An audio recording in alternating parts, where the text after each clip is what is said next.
السلام علیکم دوستو، میرا نام ہے شان شبیر اور آپ دیکھ رہے ہیں لاک اینڈ ویو۔ دوستو، ہماری بیشتر ویڈیوز میں دجال کے ظہور کے حوالے سے گفتگو ہوتی رہتی ہے، لیکن آج ہم یہ بات تفصیل سے کریں گے کہ دجال کا ظہور کیسے ہوگا اور اس وقت مسلمانوں کی کیا صورتحال ہوگی، اور اس سلسلے میں نبی اکرم صلی اللہ علیہ وآلہ وسلم کی احادیث میں کیا نشانیاں ہیں۔ چنانچہ ویڈیو کو آخر تک ضرور دیکھیے گا۔ ناظرین، کئی جگہ پر نبی اکرم صلی اللہ علیہ وآلہ وسلم نے مسلمانوں کو خبردار کیا ہے کہ دجال کے ظہور کے بعد ایمان کی حفاظت کس قدر مشکل ہوگی۔ دجال کا فتنہ کیسے دنیا کی اکثریت کو اپنی لپیٹ میں لے لے گا، اور اس وقت اپنے ایمان کو محفوظ کرنے کا کیا طریقہ ہوگا، اور ان سب کے حوالے سے نبی اکرم صلی اللہ علیہ وآلہ وسلم نے پوری صراحت اور وضاحت کے ساتھ بتایا ہے۔ دوستو، مختلف احادیث میں دجال کے خروج کی نشانیاں بتائی گئی ہیں۔ انہی میں سے ایک یہ ہے کہ دجال کے آنے سے قبل دنیا میں قحط کی صورتحال پیدا ہوگی، اور اللہ رب العزت کے حکم سے آسمان بارش کا 1/3 روک دے گا، اور زمین اپنی پیداوار کا 1/3 روک دے گی۔ اس سے اگلے سال آسمان 2/3 بارش اور زمین 2/3 پیداوار روک دے گی۔ اس طرح تیسرے سال آسمان اللہ رب العزت کے حکم سے بارش کا 1 قطرہ بھی برسانا بند کر دے گا، اور زمین بھی اپنی پیداوار روک دے گی،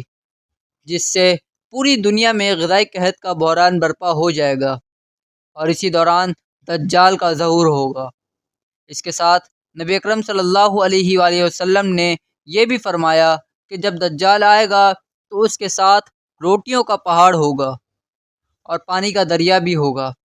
جو دجال کو سچا اور خدا مانتے ہوئے تسلیم کرے گا، دجال اس پر اپنے رزق کے دروازے کھول دے گا۔ جو مسلمان ایسا نہیں کرے گا، وہ بھوکا پیاسا مرنے پر مجبور ہو جائے گا۔ تو پیارے ساتھیوں، اس سے ہم سمجھ سکتے ہیں کہ آنے والا وقت کیسا ہوگا۔ پہلے ہم وضاحت کر دیں کہ روٹیوں کے پہاڑ اور پانی کے دریاؤں سے کیا مراد ہے، کیونکہ یہ بات عقل میں نہیں آتی کہ روٹیوں کا پہاڑ کیسا ہوگا اور پانی کا دریا کیسا ہوگا۔ تو ناظرین، آپ یہودی قوم کی سرچشت سے بخوبی واقف ہیں کہ یہ معمولی چیزیں کاروباری پہلو میں ڈھونڈ لیتے ہیں۔ اس طرح اس معاملے میں بھی یہودیوں نے ہی یہ کاروباری پہلو استعمال کرتے ہوئے دنیا کی اکثریتی آبادی کو یہ یقین دلایا ہے کہ کھلا کھانا جیسے کہ کھلا دودھ، پانی، آٹا اور اس طرح کی دیگر اجناس صحت کے لیے ٹھیک نہیں ہیں، اور جو چیزیں بہترین پیکنگ کر کے آپ کو مہیا کی جا رہی ہیں وہ اہم حفظان صحت کے اصولوں کے مطابق ہے۔ اس کے نتیجے میں خود عالمی اداروں کی رپورٹ کے مطابق جیسے جیسے دنیا نے کھلی اشیاء مثلاً دودھ، پانی اور دیگر اجناس کو چھوڑ کر پروسیس فوڈ کا رخ کیا ہے، ویسے ویسے دنیا میں غذا مختلف علاقوں میں مختلف حساب سے دستیاب ہے۔ اس کی مثال یہ ہے کہ امریکہ، یورپ اور چند ممالک میں غذا وافر مقدار میں موجود ہے۔ دوسری جانب افریقہ کے تقریباً 25 سے 30 کروڑ باشندے اور اس کے ساتھ ایشیا کے بے شمار لوگ، جن کی آبادی تقریباً 2 ارب کے قریب بنتی ہے، یہ لوگ غذائی قلت کا شکار ہیں۔ اس کی وجہ یہ بھی ہے کہ یہودیوں نے اپنے اسی کاروباری ذہنیت کو اپناتے ہوئے دنیا کے ہاتھ سے ان کے اجناس چھین لی ہے اور دنیا کو پیک شدہ غذا کا عادی بنا دیا ہے۔ اب آپ بآسانی اندازہ کر سکتے ہیں کہ دجال کے آنے کے وقت یہ بڑی بڑی یہودی کمپنیاں جو اتنا ذخیرہ رکھتی ہیں وہ کس طرح کام کریں گی اور کس کے اشاروں پہ کام کریں گی۔ ہم آپ کو یہ بھی بتاتے چلیں کہ یورپ میں ایک بہت بڑا ریسرچ سینٹر قائم ہے، جس میں ایک بہت بڑی ٹیم صرف اس کام کے لیے مخصوص ہے کہ وہ دنیا بھر میں اگنے والی غذائی اجناس کے بیجوں کو محفوظ کر کے فریز کر لیتی ہے۔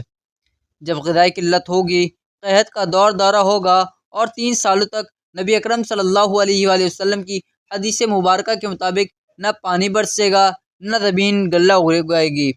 تو اس قحط کے دوران ان کو محفوظ کردہ خوراک ہی کام آئے گی۔ اس کے بعد جب دجال آئے گا تو نبی اکرم صلی اللہ علیہ وآلہ وسلم کی زبان مبارکہ کے مطابق دجال زمین کو حکم دے گا تو زمین غلہ اگائے گی، اور آسمان کو حکم دے گا تو وہ پانی برسائے گا۔ دوستو دراصل یہ سب ہوگا تو اللہ رب العزت کے حکم سے ہی، مگر اللہ رب العزت اس کے ذریعے اپنے مومنین کا امتحان لے رہے ہوں گے۔ تو آپ اندازہ لگا سکتے ہیں کہ جب کافروں کے پاس پانی برسانے والا آسمان ہوگا اور غلہ اگلنے والی زمین ہوگی تو بآسانی اپنی تجربہ گاہوں میں سے اور محفوظ شدہ بیج سے بآسانی خوراک تیار کریں گے، اور جو لوگ دجال کا انکار کریں گے ان پر ہر لحاظ سے زندگی تنگ ہو جائے گی۔ ایک طرف تو ان کو دجال کے ظلم و ستم کا سامنا کرنا پڑے گا، اور دوسری طرف انہیں خوراک بھی نہیں ملے گی۔ دوستو نبی کریم صلی اللہ علیہ وآلہ وسلم نے مزید ارشاد فرمایا کہ اس فتنے کے دور میں محفوظ رہنے کا بس یہی ایک طریقہ ہوگا کہ اگر انسان کسی سنسان جگہ پر موجود ہو تو وہ وہیں پر رہے اور آباد علاقوں کا رخ نہ کرے، تاکہ اسے اس آزمائش کا سامنا کرنا نہ پڑے۔ اگر وہ آباد علاقے میں موجود ہے تو وہ اپنے ایمان کی حفاظت کرتے ہوئے کسی سنسان جگہ پر چلا جائے، کیونکہ امام مہدی علیہ السلام کی آمد سے قبل عام انسان کے بس کی بات نہیں ہوگی کہ وہ دجال کے ظلم و ستم کا سامنا کرے۔ دوستو صحابہ کرام رضی اللہ تعالی عنہ نے رسول اللہ صلی اللہ علیہ وآلہ وسلم سے مزید دریافت کیا کہ اس قحط آزمائش کے دور میں مسلمان آخر کیسے اپنا پیٹ بھریں گے۔ اس پر نبی اکرم صلی اللہ علیہ وآلہ وسلم نے جواب دیا کہ جو مسلمان اپنے ایمان کو محفوظ رکھتے ہوئے سنسان جگہ پر چلے جائیں گے وہ پانی پی کر لا الہ الا اللہ، اللہ اکبر، سبحان اللہ اور الحمدللہ کی تسبیح کرے گا تو یہی تسبیح ان کے لیے غذا بن جائے گی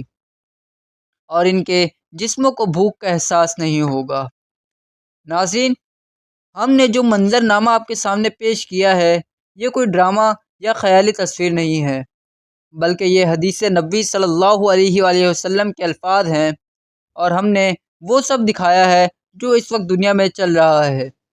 کہ دنیا میں ایک طرف ایسی خطے موجود ہیں جہاں پر لاکھوں ٹن غذا ضائع کر دی جاتی ہے، کہ اور دوسری طرف ایسے خطے بھی موجود ہیں جہاں کے باشندے بھوک، قحط اور پانی کی قلت کی وجہ سے آہستہ آہستہ موت کے منہ میں جا رہے ہیں۔ دوستو دجال کے پاس عجیب و غریب کے جھوٹے معجزے بھی ہوں گے۔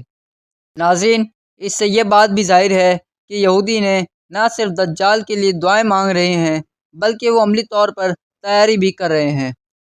یہ ان کی صدیوں کی محنت کا ہی نتیجہ ہے کہ دنیا کے اکثریتی وسائل انہی کے قبضے میں ہیں، اور وہ ان وسائل پر موجود قبضے کو دجال کے آنے پر اپنی مرضی سے استعمال کریں گے۔ اس سے آپ اندازہ کر سکتے ہیں کہ یہودی قوم کس قدر دور کا سوچتی ہے اور کس طرح سے اپنے منصوبوں پر عمل کرتے ہوئے پوری دنیا کو اپنی مکاری اور منافقت سے بے وقوف بناتی ہے۔ دوستو اللہ رب العزت سے دعا ہے کہ وہ میں ہر طرح کی آزمائش میں کامیاب کرے، اور خاص طور پر جو آزمائش دجال کے آنے کی وجہ سے ہوگی اس میں ہمیں اپنا ایمان سلامت رکھ پائیں۔ آمین۔